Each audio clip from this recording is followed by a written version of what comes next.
এখন আসলে ভোটার উপস্থিতি বাড়ছে। আপনি যদি একটু দেখাতে চাই আমরা যে আমাদের পেছনে নারীর ভোটার সংখ্যা বেড়েছে। আমরা একটু আগে যে পরিসংখ্যানটি আনছিলাম তাতে দেখা যাচ্ছে যে 3.8 ছিল আপনার পুরুষ ভোটার সংখ্যা, সেখানে 4 ক্রস করছে 4% এবং একই সাথে 2.4% ছিল নারী ভোটারের উপস্থিতি, যা এখন 3 পেরিয়ে গেছে।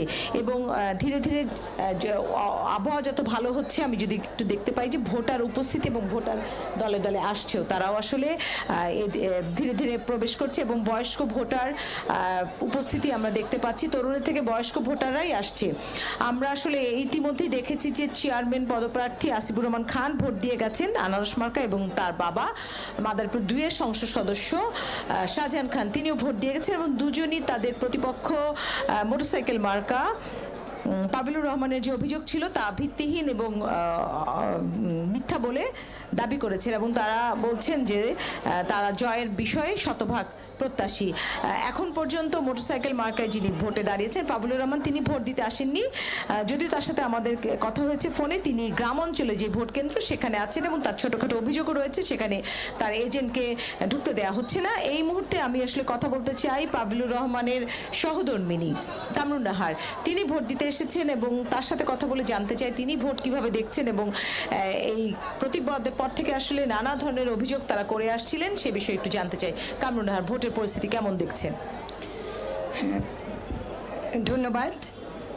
ভোটারদের আগমন দেখে আমি অত্যন্ত খুশি, কারণ বিগত কয়েক বছর যাবতই মানুষ আস্থাহীনতায় ভুগছিলেন, মানুষ ভোট কেন্দ্রে আসতে চাচ্ছিলেন না, কিংবা এবার দেখছি যে অনেক ভোটাররাই ভোট কেন্দ্রে এসেছেন এবং আমি আশাবাদী শেষ অবধি তারা আসবেন। তবু আমার কিছু অভিযোগ আছে। আমি খুবই আমি মর্মাহত যে আমাদের যারা এজেন্টরা আছেন তাদেরকে ডিস্টার্ব করা হচ্ছে, তাদেরকে অনেক কেন্দ্রে ঠিকভাবে কাজ করতে দেওয়া হচ্ছে না, এবং তারা ব্যাপকভাবে যারা সমর্থক আছেন আনারস মার্কার, তারা কিন্তু এখানে বেশ প্রভাব বিস্তার করছে। শুধু এখানে না, আমি শুনতে পেয়েছি গ্রাম অঞ্চলগুলোতে, ইউনিয়নগুলোতে তারা এই প্রভাবটা বিস্তার করছেন। এবং আমাদের আনারস মার্কার যে সমর্থকের পিতা, আমাদের অত্র অঞ্চলের সংসদ সদস্য, তিনি কিন্তু অলরেডি প্রভাব বিস্তার করেছেন। গত 2 মাস যাবৎ তিনি মাদারীপুরে প্রত্যন্ত অঞ্চলে তিনি প্রভাব বিস্তার করে আসছেন, হুমকি ধামকি দিয়ে আসছেন। বিভিন্ন জায়গায় তিনি গতকাল অবধিও তিনি কিন্তু অবস্থান করেছেন। জয়ের বিষয়ে কতখানি